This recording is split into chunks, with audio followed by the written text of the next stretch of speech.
Jai Bapuji, Krishna Bhakti Bhat Priyayate Durlabha Krishna Bhakti Ati Sarvakarine. Hare Krishna.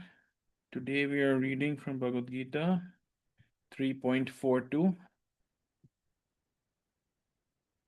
Over here, Lord Krishna is saying, he continues to say, Krishna is speaking about how to control the senses. Because Arjuna had asked that why do living beings commit sin? It's almost like they, even without, it's like they're unwillingly, they're just being forced to do it. So over here, Lord Krishna in text 42 of the third chapter, which is the Karma Yoga chapter, is continuing that the working senses are superior to the dull matter. Mind is higher than the senses. Intelligence is still higher than the mind, and the soul, is even higher than the intelligence. So over here, the order has been described for how, and we were discussing this last week too, that the senses, the mind, the eyes see something, the nose smells something, the tongue tastes something, the skin touches something, and it immediately just wants more and more if it is feeling good or he or she likes it or anything like that. But then the mind steps in and mind says, no, either we are fasting, so we cannot eat today, so we need to control our senses. Right? The mind is like, it's okay, you fast every time, don't worry. But then the intelligence, which is still higher than the mind, steps in and says, no, we have to fast. We cannot eat this today. We don't kill animals and eat. We don't uh, drink alcohol. We don't gamble. All of these things, right? What stops the senses? The intelligence then. Because the mind will go either way. The mind is described as like the wind. It just flows all over. Some days it wants to do everything, some days it doesn't want to do anything, right? But that's where intelligence comes in. And then Krishna is saying that the soul is even higher than the intelligence. Why is that? Why is this order described over here? In fact, in the Kathopanishad also, the same is described, right? That the objects of sense gratification are superior to the senses, and the mind is superior to the sense objects, right? Therefore, if this order has been described where the senses, right, is at the lowest level, then you have your mind, then you have your intelligence, and even higher than that is the soul. Why? Because the soul is directly part and parcel of Krishna. So once we start engaging our senses, our self, in remembering Krishna, in chanting Krishna's name, in serving Krishna, right, the intelligence then starts becoming higher. And with that intelligence, then the mind also starts coming under control, and then the senses also. That's why whenever there's a new devotee, they always tell them first control your senses,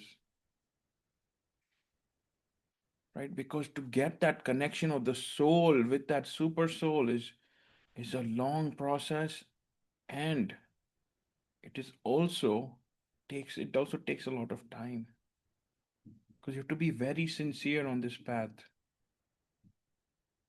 It is not like you are just sitting and watching TV and you're chanting your rounds, or you're chanting Hare Krishna, Krishna Krishna, Hare Hare, Ram Ram, Ram Ram, Hare, and the NBA game is going on, and you're sitting and chanting, and then the IPL game is going on, or you're sitting and chanting, and then you're also watching your mobile phone at that time. All of these things, they do not help us advance on the spiritual path, which is the main goal that we are trying to accomplish, of this soul to go back to Godhead.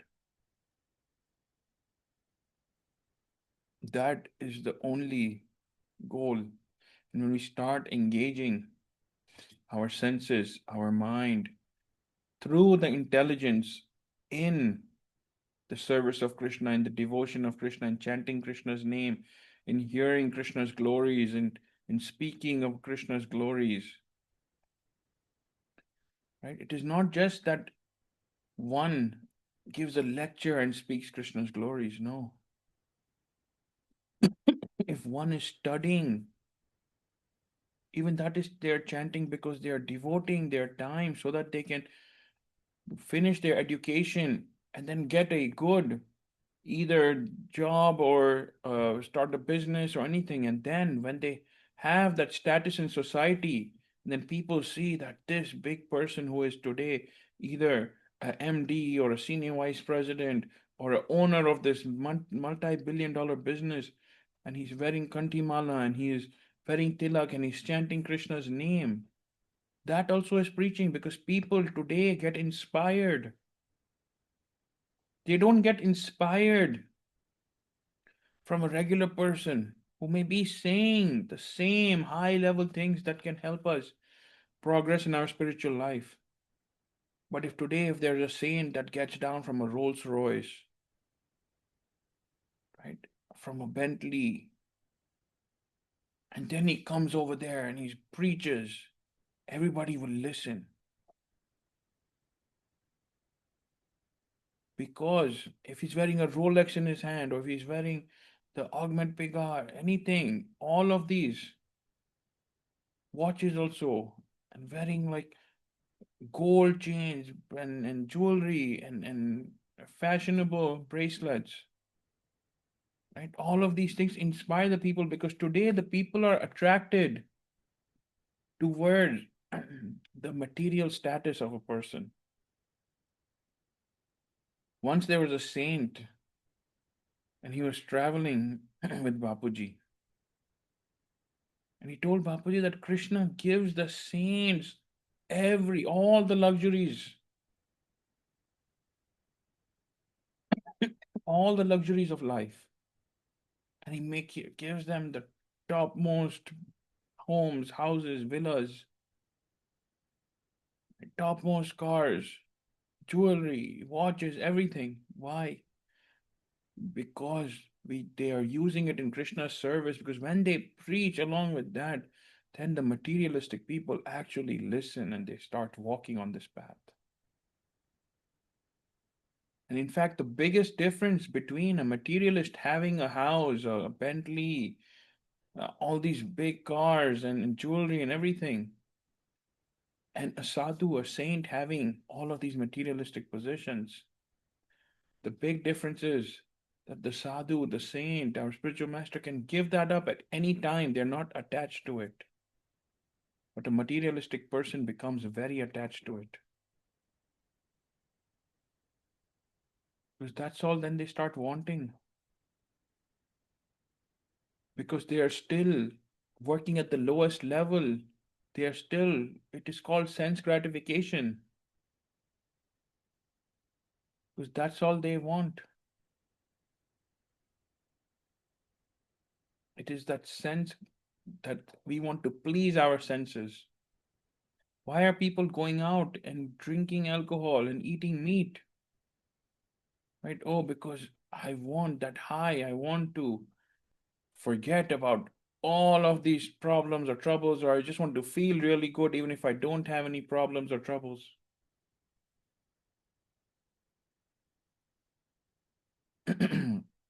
So controlling this mind is not easy.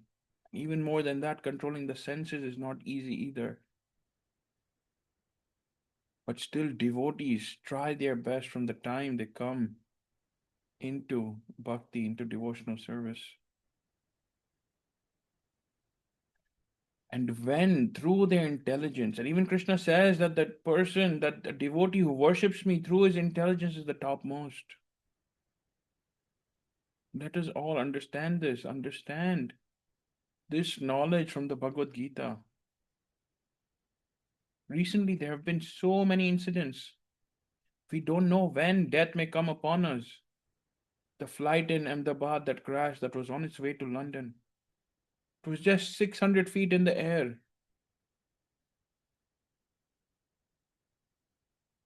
I just imagine people were taken off with such big dreams that they're going to start a new life in London. Somebody's going to meet their husband, their wife, their children, and in a moment, their whole life was gone. And then where did that plane land? It's within like 2 miles of the airport. It was didn't go far at all. And that plane landed in a hostel where medical students were studying. One person said when they were removing the bodies that literally one person's hand was cut off, but they still had a spoon in the hand. They were still about to just eat with that spoon. Right? So we don't know when death will come upon us. So we need to take every moment seriously and dedicate it towards the service of Krishna. And remembering Krishna, because Krishna says, always think of me. So everywhere. And nowadays, even before they're taking off in plane, they're singing Hanuman Chalisa. They're they're praying to all the demigods for protection. And today, another plane from London, the same Boeing Dreamliner, started to have some engine trouble midair, and it went back to London and landed safely. And then also last week, Karishma Kapoor's ex-husband Sanjay Kapoor, he had 10,000 crores rupees. Right? How many 10,000 plus crores? And he was in London and he was golfing. All of a sudden, what happened was that a honeybee, went into his mouth, and it went in and he couldn't take it out, and it went down his throat. And when it went down his when it went down his throat, it stung his throat on the inside. And you know the bee, when they sting you, they leave a stinger inside, which has some kind of venom. And if that's not taken out in time, then it starts spreading. But look at what happened. The body was so shocked that when the bee stung that Sanjay Kapoor inside the throat, right, that he immediately had a heart attack and he died over there. He has a big company. He has more than 10,000 crores in cash and all of these things he had. But no amount of money. How can you imagine that you're out golfing and then out of the worst things that can happen, this is like the most unheard of thing, that a bee goes in your mouth and it stings you, and then your body immediately has a heart attack. So we don't know when death may approach us. So let us surrender to Krishna with our intelligence and use our intelligence in Krishna's service to serve him. And always chant his name. With that, we'll end here and then we'll continue tomorrow. Before we end, we'll chant together Hare Krishna, Krishna Krishna, Hare Hare, Hare Ram, Ram Ram, Hare Hare, Hare Krishna, Krishna Krishna, Hare Hare, Hare Ram, Ram Ram, Hare Hare, Hare Krishna, Krishna Krishna, Hare Hare, Hare Ram, Ram Ram, Hare Hare. Shri Shri Radha Vrindavan Chandra Bihari Lal Ki Jai Nitai Gaur Hari Bol. Jai Jai Shri Radhe, Jai Jai Shri Radhe. Jai Jai Shri Radhe. Hare Krishna.